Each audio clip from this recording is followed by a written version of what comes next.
আসসালামু আলাইকুম। আপনারা জানতে চেয়েছিলেন যে আমি কিভাবে গাছে উঠি। সৌদি আরবে যেহেতু আমি খেজুরের মাজরায় কাজ করি, তো এখন আমি আপনাদেরকে কিভাবে গাছে উঠি সেটা দেখাবো। চলেন দেখা যাক। বিসমিল্লাহ।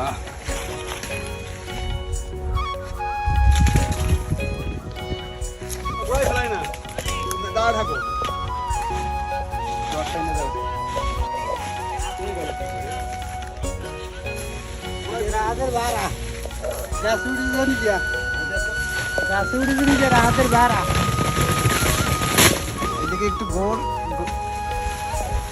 ঘুরে ঘুরে ঘুরে